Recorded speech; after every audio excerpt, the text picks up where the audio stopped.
Welcome, welcome, welcome to the Mindy Jo News Show, where I share news that you can absolutely use. Let's get right to it. So much is going on here in the district. That's right, on this fantastic Friday. And the first stop is at the University of the District of Columbia. Firebirds are on fire. That's right, this Friday morning here at the University of the District of Columbia. The Tom Joyner Morning Show has joined the university in their effort for the Tom Joyner School Foundation of the Month. And this was such a great effort that they were able to raise over $57,000. That's right. So these efforts will be able to assist students that are going to be here at the University of the District of Columbia. I tell you, I'm so happy to know that these efforts will go towards helping more students. Yeah, I'm very proud of that. And not only that, some more great news that the Firebirds continue to soar. That's right, the new president has flown in. Well, he'll be here as of July 1st, 2015. And this is Mr. Ronald Masur Jr. He's currently the president of Southern University and A&M College Systems.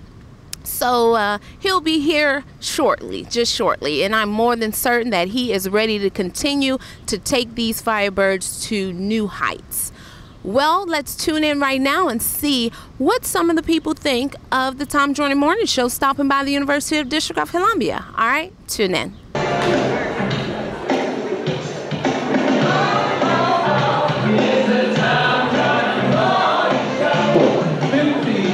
Before the hour. This is the DJ event. So we're on. Our target demo is 1834, so we're going after the millennials, the youngins. Because each sure need, somebody to look up to, and I feel like, I'm not perfect, but I'm a positive role model. Out of all that I do and I go through, I still, my foundation is family love, positivity, and just making sure that, somebody have a chance, and I'm like that voice of both. My name is Jarrell Leeper, a recent graduate of North Carolina A&T State University. I'm a DMV resident, so it's good to come back home.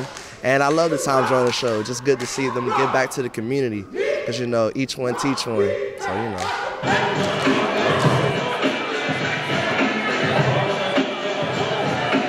Hi, we're here today because I'm an alumni of UDC. I went to DC Teachers College back in 1972 to 74. And I have a daughter that graduated from UDC in 2007.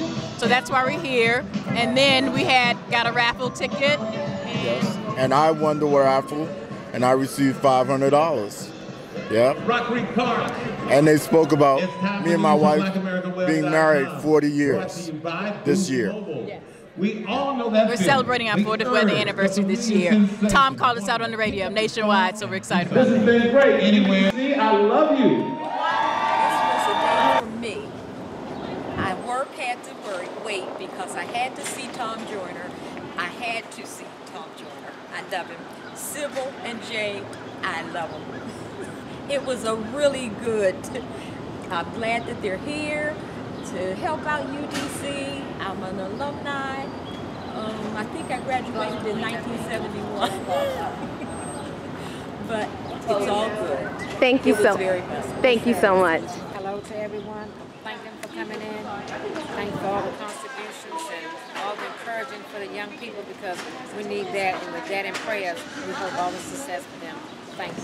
Thank you so much. Jonathan Rutherford. I'm a 1998 graduate of the University of the District of Columbia with a bachelor's in finance. Came up here to support my chapter, the Omicron chapter of Alpha Phi Alpha Fraternity Incorporated, which was on this day founded in 1982 on the campus of the University of the District of Columbia. And we are donating on behalf of our chapter, as well as the TTR Sotheby's International Roots Fund. Thank you so much. I enjoyed it immensely. It was very entertaining. I learned a lot of things. And I hope UDC has more events like this, bringing people together. Yeah, it was great. Thank you so much. Thank you very much. You have a blessed day. Not only that, I had a chance to attend a roundtable discussion here in Washington as it relates to the Metropolitan Police Department's body-worn cameras pilot project, which will be carried out pretty soon here in the district. So just take a look and see what the plans are for this initiative. I have one question for Yes. you. And which company will be the company responsible for these cameras, producing It's this? probably a question that's more appropriate for MPD. We're going to ask that question. It's my understanding that they utilize Taser in the past, and that they like the cameras that have been provided by Taser, and that they're interested in pursuing that. But we'll ask that question today and get a definitive answer for you. Okay, great. Thank you. Obviously,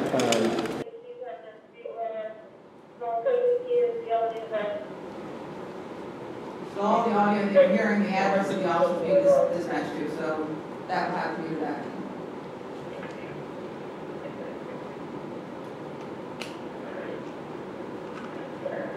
The officers are actually required to turn the camera on as soon as they receive the call.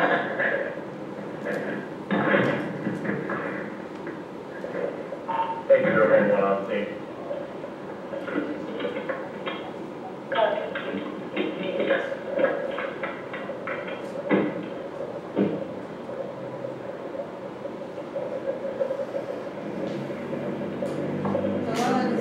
Residents is right here. What you'll see is, if you know this person, you recognize this house. Good morning. If this is your neighborhood, I'm you Dr. recognize this Haskins from house. Metropolitan Police Department. Is there a problem?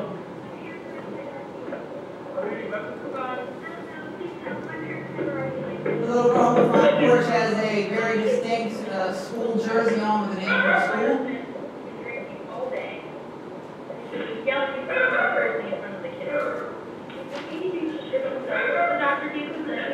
She's holding a prescription bottle saying that her husband had taken prescription medication and drinking. I just didn't know what to do, so I called you. Okay, ma'am. What you may not be able to see on the table is family photographs, that on all the walls as well.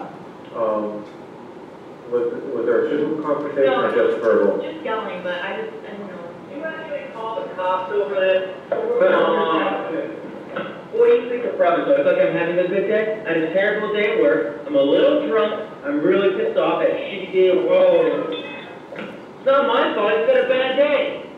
The other thing you can't really see from the video is the curtains in the background have little sailboats on them. If you've ever been to this house, you know whose house this is. No, it's completely verbal. So anything that's distinct about Other you than two in that, the I'm bringing home, away for the fact that family she hasn't photos. been there. Anyway, completely verbal. I'm going to talk to my doctor tomorrow. I know I'm abusing those meds. I'll get it fixed. He's talking about the medication he's on, HIPAA protected. We're going to need everyone's information. Does anybody need to speak to a domestic violence advocate? That wasn't necessary. You Well, sure? our neighbors know, and, it was verbal, but if you could stay somewhere else. No, I'm not staying anywhere. No, don't touch me. No, I live here. You see my name on the bill? We have a kid. We share a kid. I work for a nice law firm in town. I'm not leaving anywhere. You guys can go.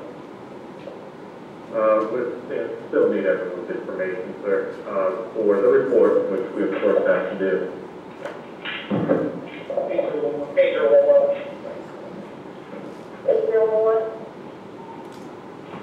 Number school, service. 1, 2, 3, 4, 5, 6. Copy.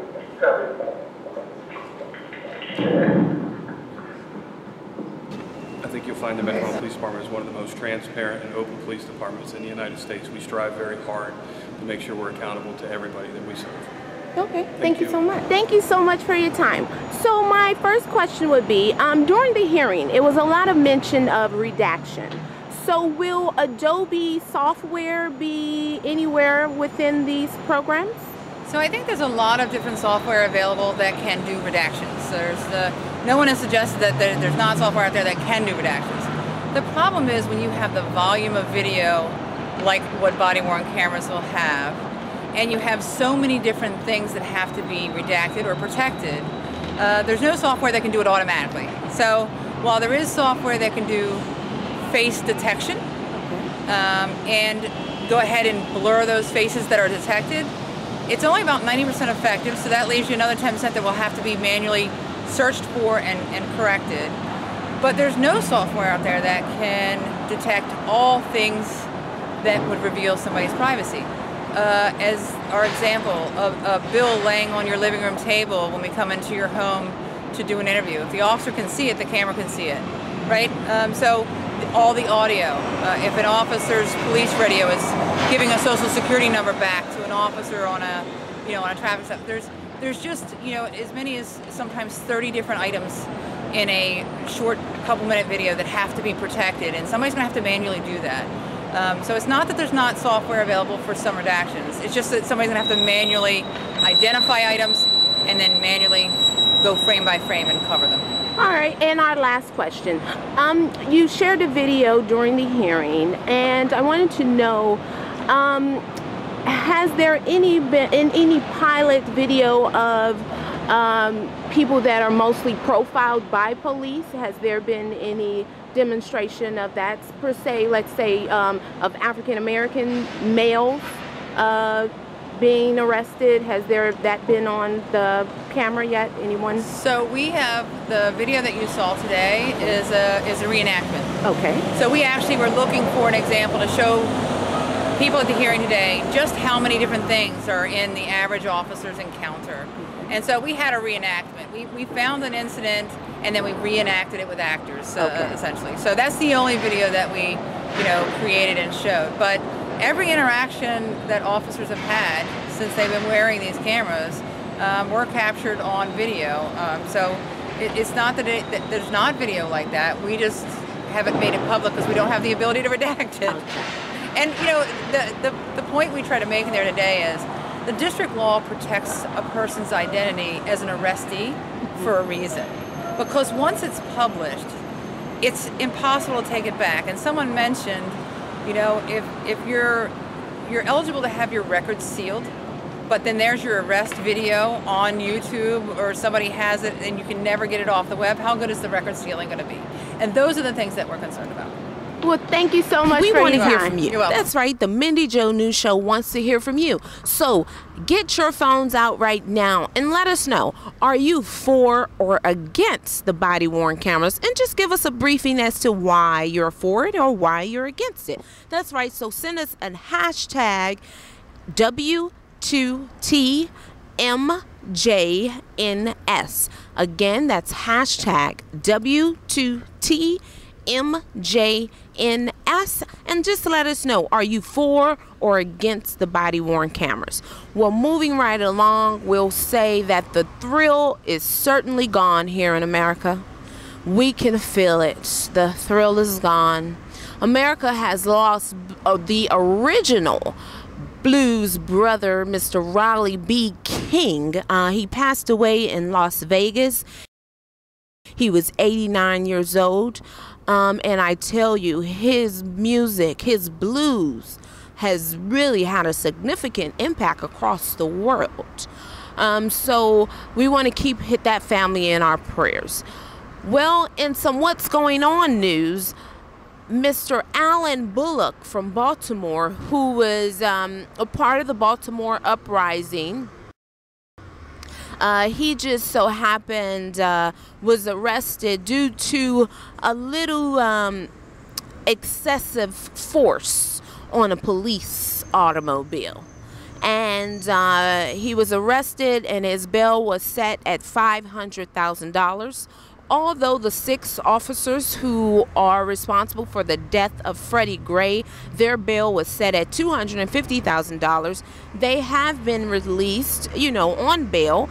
And actually, Mr. Bullock, he has actually been released on bail as well, thanks to an anonymous donor who contributed that great humanitarian effort to help assist with him, restoring his community, because that's what it's all about right now. Claudia Jordan, one of the co-stars of the Bravo hit show Housewives of Atlanta, she stopped in Alabama in the mall, and I tell you, check out this bizarre clip right here.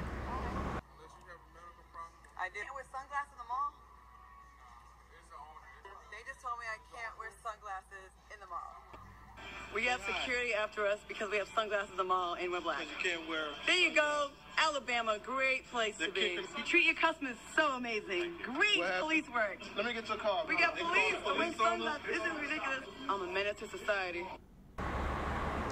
Well, I'm not certain when I'll be shopping in Alabama soon. And by the way, did Alabama ever figure out the lottery system just yet, discover that, maybe that might help out. Well, in today's sports news, who's your favorite player? Well, I'll give you just a few of mine. Dennis Rodman, Tim Duncan, Tim Hardaway. I said Tim Hardaway. Oh, my goodness. Penny Hardaway. Oh, my goodness. Allen Iverson, Michael Jordan, Kobe Bryant, Tony Parker. So who are a couple of your favorite NBA players? You know, just moving right along into some money market news. The Bitcoin is here to stay. That's right. It's not going anywhere. So you might want to take your dollars and convert those into a Bitcoin, because that's the currency that's pretty much going to be lasting for right now. Well, anyway, into some health news. While you're in the gym, just remember, physicals are also important as well. Along with getting in shape and staying healthy, you also want to get a physical just to make certain that, you know, you're doing the right thing, taking care of your body and treating yourself right. Okay? So don't forget that. Physicals are always great. And, you know, just check up with your doctor and see how often that should be done.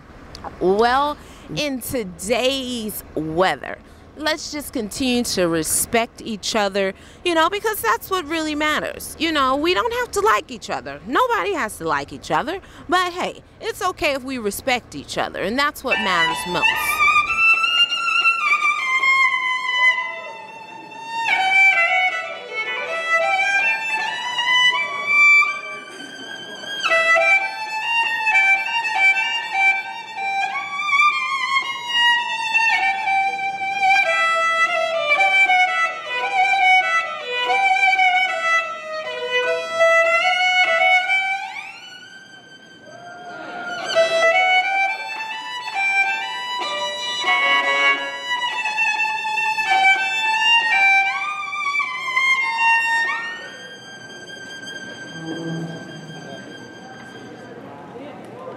Well, that's all the news I have that you can absolutely use for today, Friday, May 15th, 2015. It's the Mindy Jo